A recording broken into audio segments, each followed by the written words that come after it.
Eyewitness News presents Newsmakers, winner of the Pennsylvania Association of Broadcasting Award for Excellence in Public Affairs Programming, with your hosts, Jayne and Bugda and Andy Mehalshick.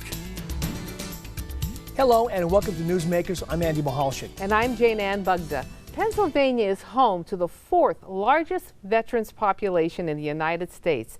That's why every day on Eyewitness News, we devote time to veterans in our Veterans Views segments. And those segments are hosted by Judge Tom Munley. The judge and his team focus on issues that are important to veterans and their families. And today, the Veterans Views team joins us here on Newsmakers. We'll introduce you to our guests, and our conversation will begin when this edition of Newsmakers returns right after this.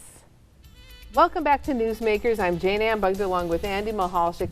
And Andy and I are very honored today to be joined by our friends and colleagues from Veterans Views. They are here today to talk a little bit about what they cover every day, answering veterans' questions. And it's our chance and our opportunity for us to get to know them a little bit better. So let us introduce you to our Veterans Views team, the Honorable Judge Tom Munley, who is the heart and soul of Veterans Views, its creator and its host. Thank you very much, Jayne. And we're also joined by Gina Svoboda. Gina is a combat veteran, and we thank you both for your service and for answering questions for our veterans. And also, you see him every afternoon with the judge. Attorney Bob Moran is here with us. He answers most of our legal questions for our veterans. Thanks for joining us. Thank you so much, Jayne and Andy. It's what an honor to be here. We're so thrilled to be part of this show because a lot of people watch this show, and to get the word about veterans around means a lot to us, and I want to thank you. We've been doing this show about 6 years now. Gina was with me the day we started, Yes, 6 years was. ago. She's still here with me. Bob Moran's been here a couple years, working hard to make this show a success. Julie Terry also is unavailable, but she's here, makes the show a success. We work hard to do this. We get word out to so many veterans all over our 18 counties we cover. All the veterans call us constantly. And Judge, I have to ask the question, are you surprised about the really tremendous response you get to that program? Andy, a great question. We're surprised because at first, 6 years ago, and if Gina remembers, I said, will this work if we only talk about veterans for a couple of minutes every day? We didn't realize that you have the veterans, you have the mothers, the fathers, the children of veterans, and they write to us, they call. Everybody wants to know about what veterans could do, and there's so many issues that Gina, especially, and Bob talk about on a daily basis that people love the show. And I've watched some of your segments from afar, of course. That's why it's exciting to have them here on Newsmakers with us, with Jayne and I. They're complicated issues. I mean, they're like a spider web of legal questions and just confusing. And there's no easy roadmap to get from point A to B in some of these issues facing veterans. You're not kidding. I'll let one of them answer that. You're dealing with the government. VA is a form of the government, and there are so many benefits that are available to today's veterans. It's just getting them, finding them. Where do I go to find them? Like I always say, I used to be a service officer, so I actually assisted veterans with benefits. And I would always say, it's like taxes. There's a reason why you hire people to do your taxes. Same thing with getting benefits. There's a reason why you bring somebody in. I have books, I have 3 of them, and all are this thick, that are on benefits. Wow. So there's no way that somebody who is unfamiliar with it, is disabled, is an elderly veteran, they'll look at that and get very intimidated. This show has opened up so many doors and has brought so much information just into everybody's living room every evening. And we do want to tell a little bit about each of you, because each of you brings something special to our show. And recently, our Nick Thomas sat down with the judge to talk about his service in our program, our Veterans Voices program. So we do want to show that segment here on our Newsmakers program. So here's his program. Thank you. Squad leader said, they're coming at us, there's movement. He was looking at infrared, we used to have infrared lights. He said, they're coming at us. So he said, don't shoot until I shoot. I could hear them in the rice paddies coming closer and closer and closer. Then when they were close to us, he started firing, and we all started firing. And And then I fired for about 5 or 8 seconds. I turned around, looked to my right, nobody was there. Turned around, looked to my left, nobody was there. They all took off. He'd survived that close call to spend 11 months in Vietnam, eventually becoming a squad leader. Like many Americans, Munley was conflicted about America's role on the world stage. So he wrote a letter on toilet paper titled "Infantryman Asks Why," stating why he didn't believe in the war. It was published in the Scranton Times. Munley says while he was ambivalent about the war, he never wavered in his support for his fellow soldiers. Trying to help my soldiers stay alive, because I became a leader after I was there several months, and I tried to keep my soldiers alive. But the dangers of war were ever present, and Munley, like a lot of soldiers, lost friends in the fight. I was talking to one guy, and Nick, I was talking to him, he showed me a picture of his wife and kids. We both got up to walk.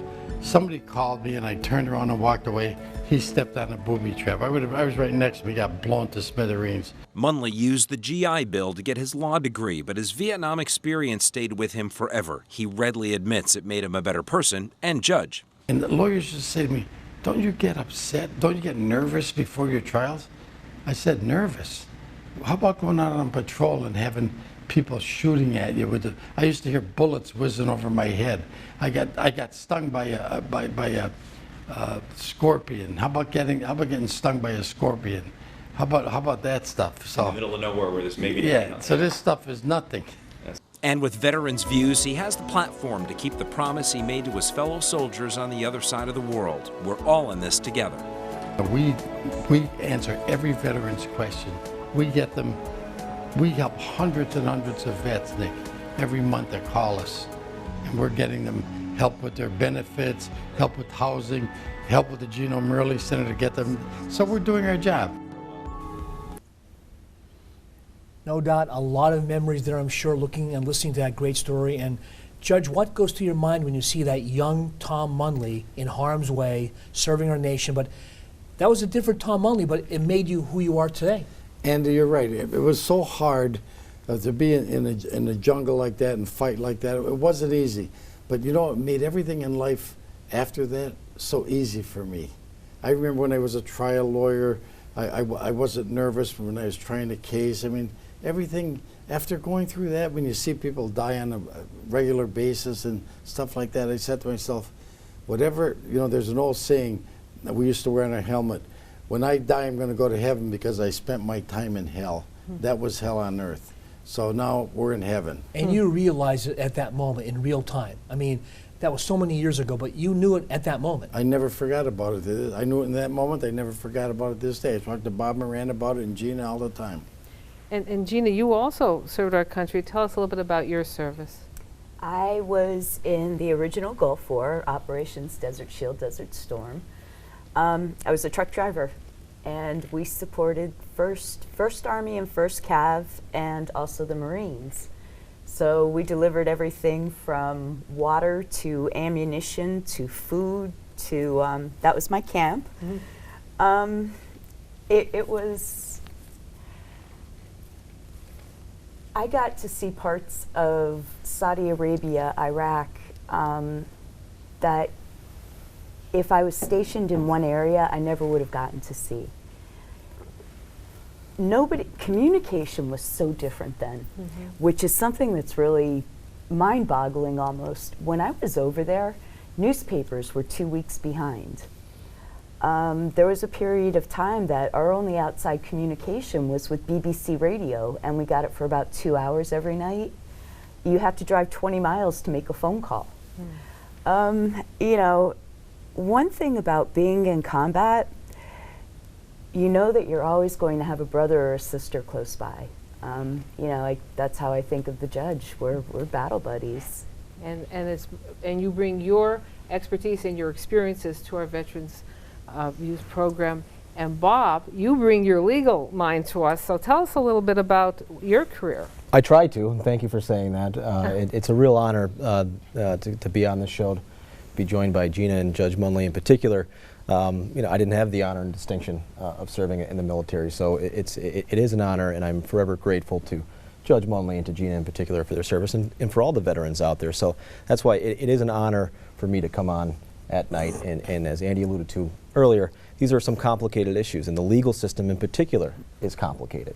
And navigating those difficult waters, could take advice of someone who knows better. So try to come on and try to encapsulate as succinctly as possible something that I think could be beneficial, and a little nugget that maybe a veteran or their family member could take away each night that maybe can improve their lives a little bit. So, if I could say something, I don't think this show would be the success that it is had it not been for Bob Moran's work.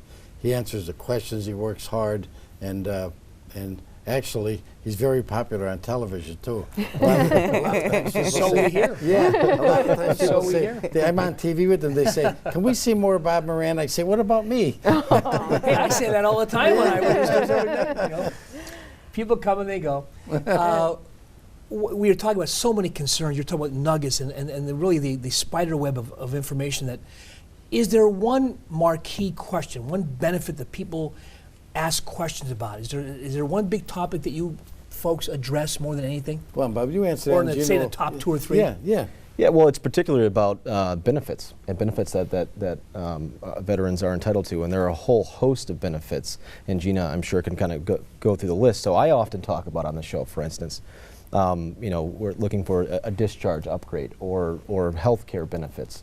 And again, there are some legal procedures and legal hurdles that veterans may need to address in order to get the benefits that they've qualified for. We talk an awful lot about how to get in particular, free legal access for veterans out there. And it's important for us to consistently talk about that. We talk about what's called the Veterans Consortium, Pro Bono Consortium, that was started by Congress some 30 years ago in response to what they saw was the need for veterans and their families to navigate a very complicated legal system before the Veterans Court of Appeals in Washington, D.C. that takes up a lot of these benefits. And you had veterans who were going there unrepresented and weren't having the kind of outcome that they deserved and they were entitled to. So the Veterans Pro Bono Consortium was formed to provide free legal services and to train lawyers how to present cases before the Veterans Appeals Court. It's a great program, and we talk about a lot on the show, and I think you're showing some information related to that, and veterans have some questions out there, especially in need of free legal services. They should contact the toll-free numbers that they're seeing on the screen. And then there are many different layers to the benefits process. So as Bob had mentioned, there is the legal system, there's health care, but then there's also compensation, pension, education, and then it even breaks down further by different demographic groups: Korean vets, Vietnam vets, Gulf War vets. It is a web. There are a lot of opportunities. There are a lot of people available to help. One of the best resources are your local representatives and senators, because through the Veterans Outreach Program, which is through the Department of Veterans Affairs, there are different service officers who will go to these offices every month. So there's multiple opportunities for a veteran to get benefits processed for them. And it could be done literally soup to nuts.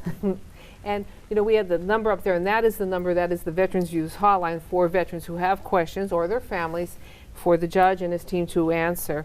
A lot of people may not realize this, but we do have a Veterans Court that you started, Judge, in Lackawanna County, and that is something you're very proud of. I'm proud of it. United States Senator Bob Casey asked me to go to Philadelphia one day. They were starting a court in Philadelphia, and I came back here and started a court in Lackawanna County. Judge Michael Barres is the head of that. He does a great job, and it's helping so many veterans. If it's a nonviolent crime, rather than put them in jail and throw the key away, we're helping vets get back out on the street, lead a good life, stop drinking. If they're drinking, if they're on drugs, stop that. Post-traumatic stress we deal with. So it's working. And I have to thank Michael Barres for the great job that he does. And Jayne, I want to say to you, thank you for what you do for Veterans Views. You work hard on it. You're every day I'm on the phone with you, or Bob is, or Gina. You work hard on Veterans Views. Thank you, Judge. And I want to thank you for what you do. It's my privilege to help you out and to help the veterans out. Yeah, thank you, because Jayne. they do get a lot of questions, and what I do is I post a lot of it to the website. A lot of the information you are seeing today will be on our Newsmakers website, but also on the Veterans Views website. Jayne, if I can I just come back to the Veterans Court quickly? I think Yes. Judge Munley's being a little modest because my understanding, I believe the Lackawanna County Veterans Court was the first type of Veterans Court like that founded in Pennsylvania, and it's now it's blown up. It's now statewide and it's now nationwide.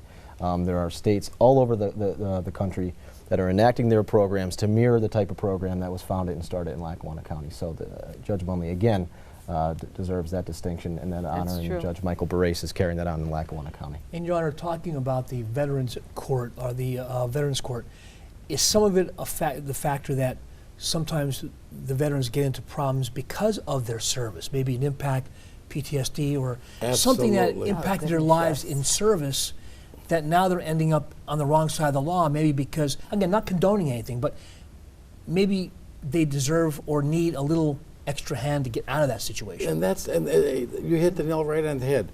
Post-traumatic stress, divorce, a lot of times homelessness. They have problems with drugs. They have problems with alcohol. They're unemployed. They can't find jobs. That's what happens, Andy, to a lot of vets. Right now, there's 70,000 vets in the United States of America right now that are going to be sleeping on the street tonight. Think about it. They're sleeping on the street.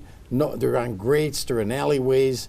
They're sleeping on their cars. 70,000, but 8,000 are women. That's hard to believe, Yes. but that's the way it is. And Out of sight, it's- out of mind, in many ways, out of sight, out of mind. The female veteran population is the fastest growing population. However, at this point, VA has progressed a lot, but there is still the man mentality. You never think of a female veteran being homeless on the streets. You know, there's still not quite that concept there. That's interesting. You know, the female veterans' roles, it was, you know, nursing, more feminine type things. Women are taking a more active role, and there's more combat trauma. There's so many veterans who are in plain sight and are totally traumatized by what had happened to them during their services. A lot of times in regard to the homeless situation, it's a way that a veteran is isolating, even in the midst of a population, and it all falls back to combat trauma. Well, Gina, we're going to stop you there, and we're going to take a quick break. And we have information on today's show under the Newsmakers link and under the Veterans Views link. Join us there on pahomepage.com. And you're watching Newsmakers. We are a proud recipient of 3 Pennsylvania Association of Broadcasters Awards for excellence in public affairs programming. And we'll be back right after this. Welcome back to Newsmakers. Jayne and Bugda along with Andy Mehalshick, and we are joined by our Veterans Views team, the Honorable Judge Tom Munley, Gina Svoboda, and Attorney Bob Moran. Not joining us today is Judy Lettieri, who's also part of the program, and you can read more about their bios on our website, pahomepage.com. But when we took a break, we want to talk a little bit about some more issues facing veterans. And Gina, you talked about something about women's issues. What are some of the big issues facing women veterans? Okay, you know, when I first came back after being in the service, this was in 1995, 96, I went to the Wilkes-Barre VA to register. Every single doctor called me Mr. Oh. No matter which office I went into, it was Mr. Svoboda, please come in. So again, as we were talking about with the homeless female veterans are being more recognized. And as a female, obviously there's differences between boys and girls. You know, females have different needs. There's a fantastic program that has been implemented through the VA, and we are very fortunate here at the Wilkes-Barre VA to have the women's clinic that we have. There is an awesome support system. And what they really look at is, they call it gender sensitivity. There's no way I could walk into the VA hospital today and be called Mr. You know, there really is a strong focus on accommodating the needs of the female veteran. And that's good to know this day and age that females are Goodness, finally yes. being recognized. The average age of the female veteran is 48. Oh. And that's here in the state of Pennsylvania. So when you hit that age point, that's, your body does start to break down a little bit. One thing that they did find is a lot of the equipment within the military was designed for the male physique. You put it on a female, well, now all of a sudden stuff isn't sized right, it's not positioned right. So they're looking into that now. Interesting. Let's talk about, we were talking off air a little bit about suicide. Frightening numbers. They're not going down by any means, my understanding is. Talk about suicide with veterans, and I hear a lot of folks say, well, just move on, get over it. Why are you in that situation? I'm going to turn this over to Bob in a second, but I'll tell you, Andy, it's up to 20. It's 20 a day now. It was 22. It's down to 20. It's still 20 too many. A veteran, I can't understand. That's why we're trying to help them. Bob gives numbers on when we're on the air, who to call if there's a problem with veteran suicide. But it is, I mean, it's killing me. I wake up every morning and think 20 veterans are going to die today. Bob. Yeah, I mean, we do talk about it very often on this program because it's such a scourge, as I often say, in this state and in this country, that veterans go overseas, they sacrifice so much for us, and they come back and they're dealing with real issues related to their service. Oftentimes we talked about PTSD, anxiety, a fractured home life, and it leads to bouts of depression and anxiety. And the number is too high. It is, the latest statistics are on average about 20 suicides per day nationwide with veterans. That's well ahead of the national average for non-military personnel and civilians. So it's an issue that the VA has enacted all sorts of programs to try to drive that number down. There are 24/7 hotlines that we advertise. There's going to be some on the screen tonight. A number to call: 1-800-273-8255 and dial 1. If you're a veteran or you're a family member out there who fears that their relative might be in danger or need the help, there is help out there. Know that there's help. Know that there are people who care about you. That you're worthy and you mean something. That you've sacrificed so much for this country. And you are worthy, and there is help, and get that help. And we're about 4 minutes left on our show, but there's another big topic that you also all bring to the table when you are on our show, and that is about homelessness among veterans. I mean, you're passionate about it, Judge. I am so passionate about it, and I have to say that one time I was walking out of the courthouse, and there was a man there, and he saw me. He must have seen me on Veterans Views. It was several years ago, and he said to me, "I'm homeless. Could you please help me?" I said, and I knew he had an Army jacket on. So I said, "Where did you serve?" He said, "I'm a Vietnam veteran. Please help me." And luckily, there's a place, and I know Bob and Gina talked about. There's a place in Scranton that helps homeless vets. They let them stay there 2 years. I believe, was it Monsignor Kelly's time? St. Francis Commons. St. Francis I Commons. believe, yeah. And so we got him in there, and he stayed there a couple of years. I don't know what happened to him after that. But think about it. You serve your country. You put that uniform on. You're so happy. You're so proud. I'm an American. I'm serving my country. A couple of years later, you're living under a bridge. Yeah, and the issue with homelessness, too, that often are something related that people don't often think about, is the transition from military life back into civilian life. And that goes for employment. The structures are different. The type of skills that you might have that you've acquired in the military, which are incredibly useful skills, may not translate to some civilian work that you're looking for. And I think that veterans oftentimes feel disenfranchised and let down.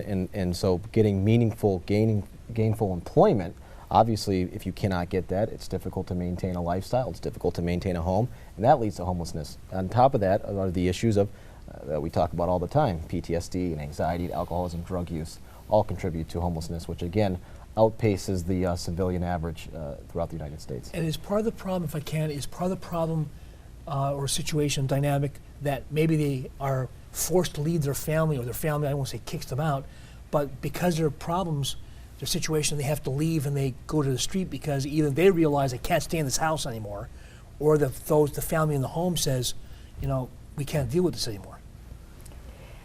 There are those instances.